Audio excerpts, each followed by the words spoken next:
j'espère que vous allez bien. On se retrouve pour une nouvelle vidéo qui est en fait un vlog. Alors ça fait une éternité que j'en ai pas fait. Oh, je crois que vous êtes un petit peu tordu. Bref, c'est pas grave. Tout simplement parce que j'ai pas vraiment l'impression de réussir à faire des jolis plans. Je suis un peu réservée, donc quand il faut accoster les auteurs, quand c'est en salon, etc. Donc du coup j'ai toujours un petit peu de mal avec ça. Je vais réessayer, puisque là je pars pour les Oniriques à mes yeux, donc à côté de Lyon, avec ma partenaire de salon Lauriane, et toutes les deux, donc on va essayer de rencontrer quelques auteurs et de passer un bon week-end. Donc là on est vendredi, vendredi 17 et il est 10h20. Je pense décoller d'ici une dizaine de minutes. J'ai prévu d'emmener quelques romans pour faire signer, pour faire des dédicaces des auteurs qui sont censés être sur place, on verra. J'ai un aveu à vous faire. En fait, sur Instagram, j'avais fait un sondage pour savoir quelle serait ma prochaine lecture. Je crois que c'était dimanche soir que j'ai lancé le sondage, mais je l'ai lancé un petit peu tard, il me semble, enfin de mémoire. Et le problème, c'est que justement, je l'ai lancé un peu tard et que je n'avais déjà plus de lecture en cours. Du coup, j'ai attaqué un des deux romans sans avoir le résultat final de vos votes. Et il s'avère que c'est pas celui-ci qui a gagné. Bref, je vous avais demandé de voter entre La Princesse sans visage, donc qui est le tome 1 des Royaumes immobiles d'Ariel Hotz, aux éditions Slalom, et un autre tome 1, le tome 1 de Vaisseau d'Arcane d'Adrien Thomas, qui s'intitule Les Hurleuses et qui est sorti chez Mnemos. Ça a été un peu serré. Au début, donc, La Princesse sans visage était en tête, et puis finalement, c'est Vaisseau d'Arcane qui a gagné. Mais j'avais commencé, du coup, celui-ci, que depuis, j'ai terminé, que j'ai vraiment beaucoup aimé. Et j'ai à peine attaqué celui-ci, parce que je voulais quand même pas me pointer devant l'auteur sans avoir commencé. Mais il s'avère que j'en suis à peine là, vous voyez un peu. Mais je me dis que j'ai 1 heure de train pour aller jusqu'à Lyon, 1h30. Je vais pouvoir l'avancer un petit peu ce soir. Bon, je l'aurai pas fini, c'est sûr, mais au moins, je l'aurai pas mal attaqué. Je vous rappelle les résumés, si vous voulez. Ici, on est dans un royaume où il y a quatre reines et rois qui maintiennent l'ordre. C'est un monde de fées. Fées, F-E-Y-S. Je sais pas si fées, bon, bref, c'est un peu bizarre de le dire comme ça, donc fées. Et malheureusement, il y a un des rois qui est mort et il faut trouver son remplaçant. Donc il y a une espèce de concours, enfin de mise à l'épreuve entre 7 jeunes filles donc on va suivre l'une d'entre elles qui s'appelle Ivy. Alors c'est Ivalia, je crois son prénom complet, bref c'est Ivy. Et donc on va la suivre dans ces épreuves. Je l'ai trouvé très très intéressant et je suis impatiente de découvrir la suite que je prendrai du coup à l'auteur sur les Oniriques. Et j'ai donc attaqué celui-ci. Donc là on suit Soph, qui est infirmière. On est dans un monde où il y a des éclairs qui foudroient les gens. Une fois qu'ils sont foudroyés, ils deviennent détouchés, c'est-à-dire qu'ils ont des pouvoirs, il me semble. Voilà, ils possèdent une incroyable puissance, mais malheureusement, leurs esprits sont anéantis à jamais. Donc, ils sont voués à la servitude. Pour éviter ce sort à son frère, Soph va l'embarquer et ils vont fuir tous les deux. Voilà, j'en suis vraiment au tout début. J'ai vu de bons retours. C'est un cadeau. Tiens, d'ailleurs, ces deux romans sont des cadeaux de Lauriane. D'un coup, je percute. Voilà, donc on verra ce que ça donne. J'en profite pour vous montrer ce que j'emmène du coup pour me faire signer sur le salon. J'emmène également Félicratie d'H. Le Noir aux éditions Sarbacane, puisque je l'ai lu, j'ai adoré ce roman qui est très drôle et l'autrice donc est sur place, donc j'ai très envie de la rencontrer. On est dans un post-apo, les extraterrestres qui sont des genres de gros insectes ont vaincu les humains et ils les ont asservis. Maintenant, les humains sont des animaux domestiques. Franchement, j'ai trop adoré ce roman. Et le dernier que j'emmène, je suis chargée rien qu'en partant. Je ne sais pas comment je vais faire parce qu'en plus, je suis en train. Bref, ce n'est autre que L'Ombre des Magiciens, le tome 1 de Lauriane Baum, puisque c'est avec elle que je fais ce salon. C'est de l'auto-édition. Et on suit Lizzie. On est dans un monde où les magiciens sont traqués suite à un attentat dont on les accuse. On ne sait pas si c'est la vérité ou pas. En tout cas, Lizzie, elle, est chargée d'acheminer les prisonniers jusqu'à la prison volante. Et un jour, elle va intervenir, elle va venir en aide à un autre aéronef, elle est capitaine d'aéronef d'ailleurs, je vous l'ai pas dit. Et elle va venir en aide à un autre capitaine d'aéronef qui est attaqué par des rebelles. Et voilà, elle va bien sûr découvrir des choses. Vous imaginez bien, c'est un tome 1, je crois que c'est une duologie, non je suis même sûre, c'est une duologie, enfin pour l'instant puisque l'autrice est en train d'écrire le tome 2 qui apparemment est un beau bébé, donc on verra bien, mais en tout cas voilà, je pars bien chargée avec ces 4 romans, je suis vraiment très très contente. Je vais voir ce que je ramène, il y a des chances que je ramène donc les tomes 2 des Royaumes Immobiles et de Vaisseaux d'Arcane, très certainement, et puis voilà, je vous montrerai de toute façon tout ça au fur et à mesure. C'en est tout. Voilà ce que je voulais vous dire pour ce matin, cette introduction au vlog. J'espère du coup pouvoir vous faire quelques images du salon. Je vous reprendrai peut-être ce soir pour vous raconter un petit peu nos péripéties jusqu'à l'appart ou même après, puisque on prend le train, hein, on sait qu'on est en période difficile avec des grèves et j'espère... Enfin, je touche du bois pour l'instant, mon train n'est pas annulé, mais voilà. Je vous raconterai tout ça ce soir ou je vous reprendrai demain, je ne sais pas. En tout cas, en attendant, je vous souhaite, j'allais dire je vous souhaite une très bonne journée, mais vous allez me revoir d'ici quelques secondes. Donc je vous dis à plus tard.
Bonsoir tout le monde, je vous reprends, on est mardi, oui 21, il est 19h40 et je voulais vous faire un petit point sur ce super week-end qu'on a passé avec Lauriane aux Oniriques et clôturer ce vlog puisque je vais le faire tout petit, vraiment uniquement consacré à ce week-end-là.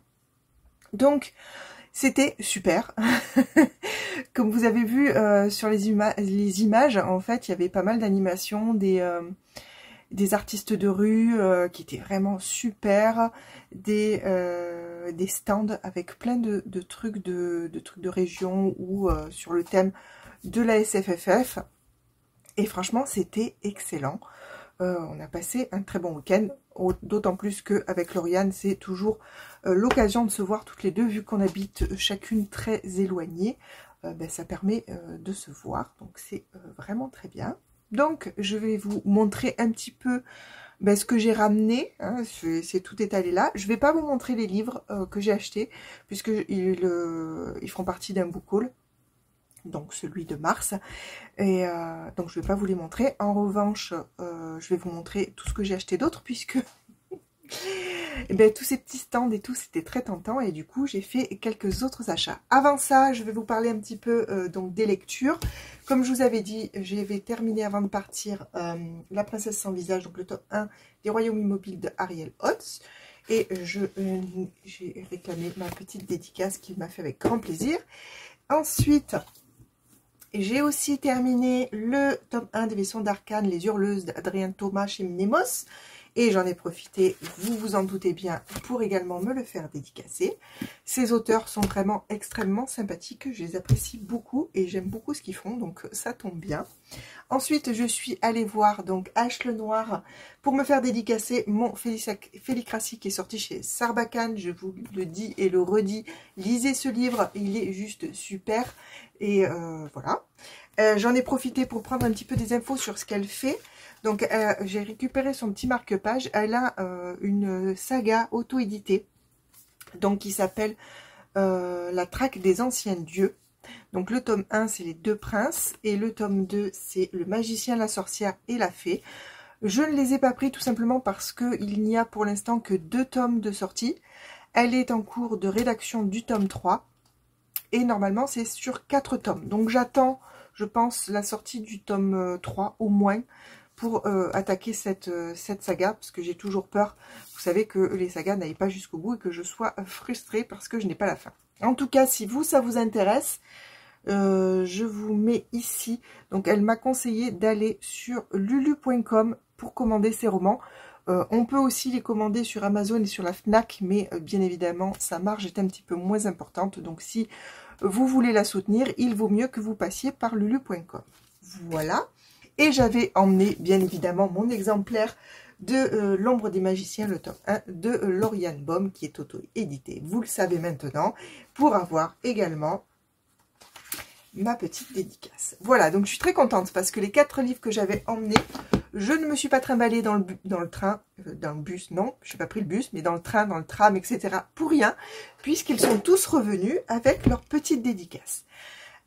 Ensuite, donc je voulais vous dire, vous avez vu sur les petites les petits inserts que je vous ai fait, enfin les petits, je vais pas arriver à trouver les mots, enfin la petite vidéo que je vous ai faite sur place, que il y avait une librairie juste en bas de l'immeuble dans lequel on avait l'appartement. Ce n'était absolument pas fait exprès, mais elle était là, donc bien évidemment on a fait un petit tour, sachant que c'était aussi une des librairies qui proposait les signatures d'auteurs, hein, donc j'ai acheté aussi des livres chez eux, mais du coup sur les stands, que je vous montrerai comme je vous disais en book haul.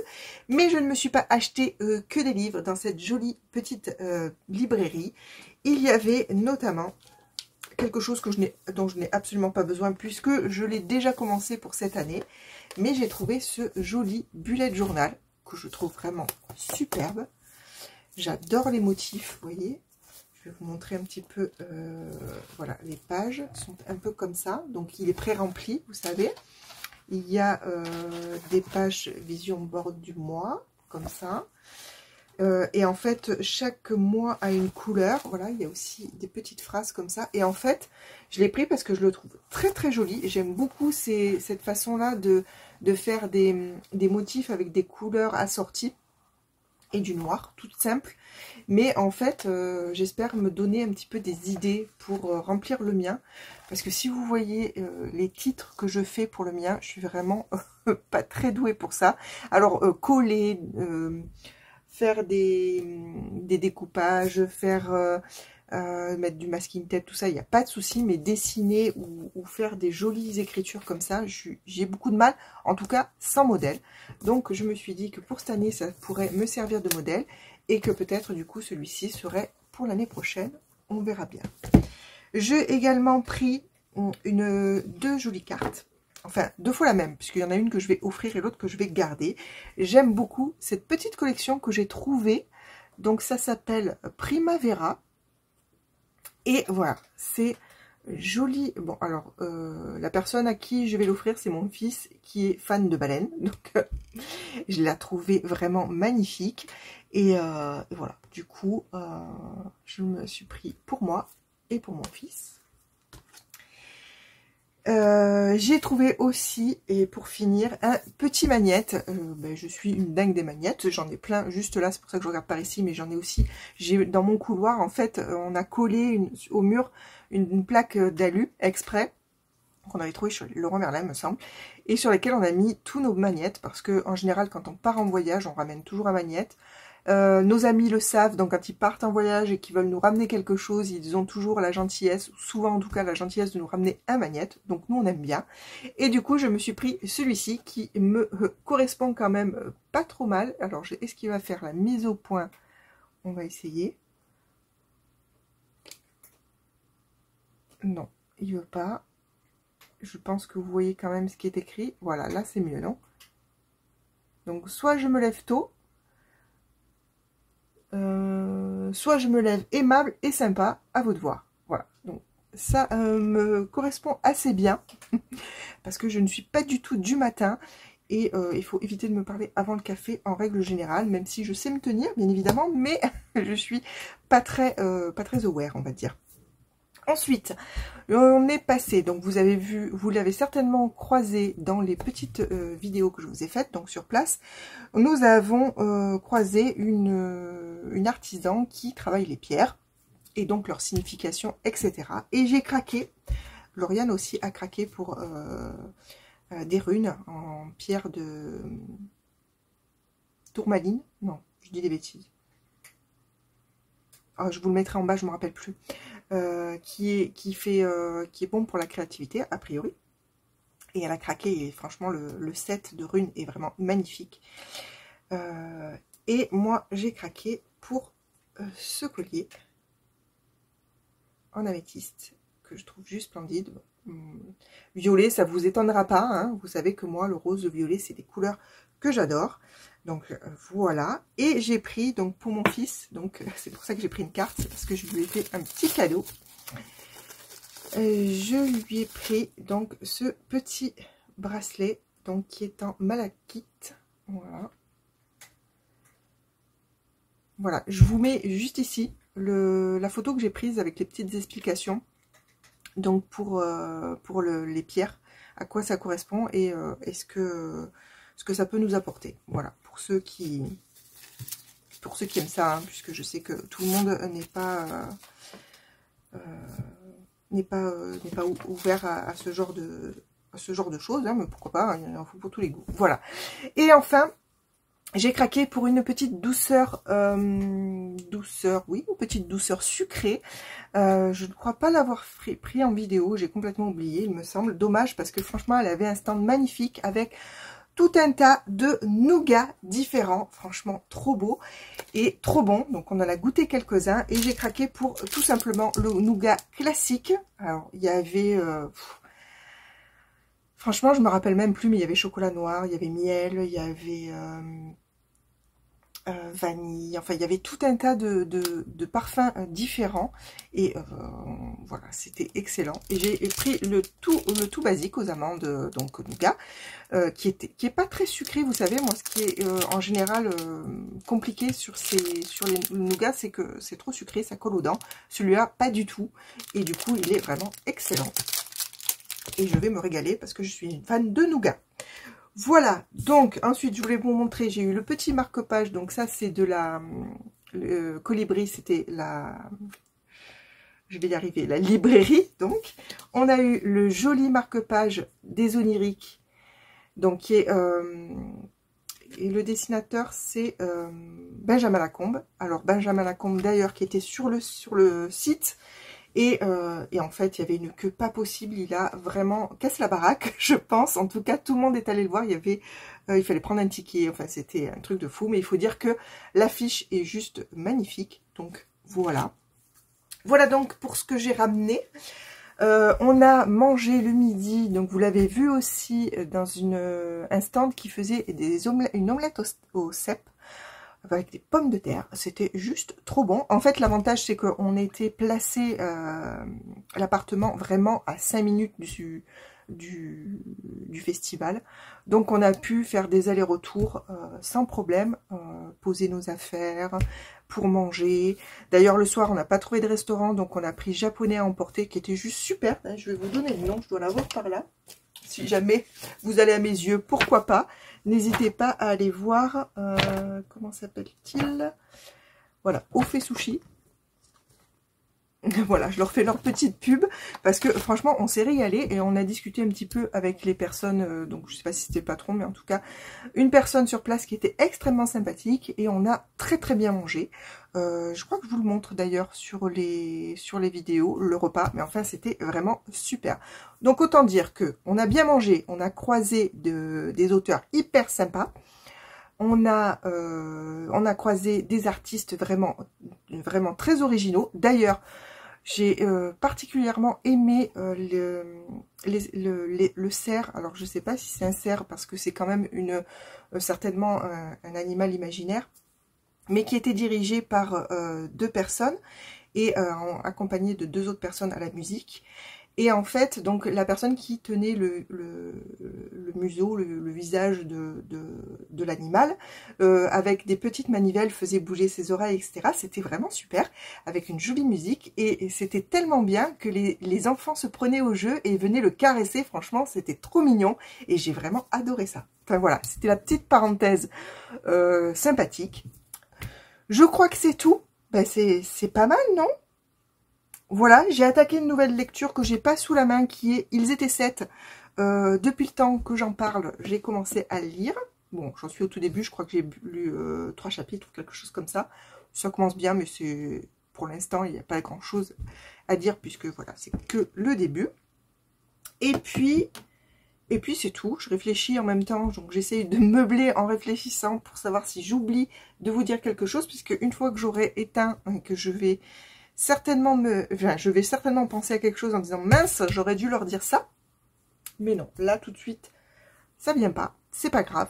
Donc, on a passé un excellent week-end, vous l'aurez compris. Je suis en train de réfléchir, parce que j'ai pas encore commencé le montage, vous vous doutez bien au moment où je tourne, mais au montage à faire un petit peu différemment, c'est-à-dire mettre des petits commentaires sur les petites vidéos que je vous mets, histoire de le rendre peut-être plus dynamique et plus qui me correspondent plus, puisque comme je vous disais, je fais pas trop de vlogs parce que je suis pas trop je me sens pas assez douée pour faire de belles images, mais en tout cas moi j'aime bien mettre des commentaires et expliquer les choses, en tout cas que j'ai vues, pourquoi je les ai filmées, etc. Donc je sais pas encore comment je vais présenter ça. Au moment où je vous le dis, vous l'aurez vu. Donc n'hésitez pas à venir me dire en commentaire si ça vous a plu. En parlant de ça, n'hésitez pas à venir me mettre des petits commentaires, même si c'est juste un emoji ou quoi que ce soit, même peu importe, ou un message, peu importe. Mais vous savez que les vidéos sur YouTube, c'est comme sur les autres réseaux. Ça fonctionne aux clics, aux j'aime, aux commentaires, voilà. Donc pour faire vivre la chaîne et pour essayer de faire en sorte que mes vidéos soient vues, il faut, c'est mieux d'avoir des commentaires, c'est mieux d'avoir des petits pouces en l'air. Donc s'il vous plaît, n'hésitez pas, ça ne coûte rien, comme dirait Pauline, et ça fait plaisir. Voilà. Sur ce, je vais vous laisser. N'hésitez pas à venir me parler des salons que vous souhaitez faire durant l'année. Si vous aimez rencontrer les auteurs, lesquels vous ont plu, lesquels vous ont déçu, parce que ça arrive, moi ça m'est arrivé. Et voilà, n'hésitez pas à venir en discuter, soit en commentaire, soit sur Instagram. Je vous remets ici le coin lecture de Galaë. C'est pas difficile à trouver, je vous assure. Et sur ce, je vous remercie d'avoir regardé cette vidéo jusqu'au bout. Je vous fais plein de bisous. N'hésitez pas à venir me dire si, si mes vlogs vous plaisent. Comme ça, je saurai si je continue à en faire ou pas. Voilà, sur ce, je vous laisse. Je vous souhaite de faire plein de belles lectures. Je vous souhaite une bonne journée ou une bonne soirée. Je vous fais plein de bisous et je vous dis à très bientôt pour une prochaine vidéo. À plus!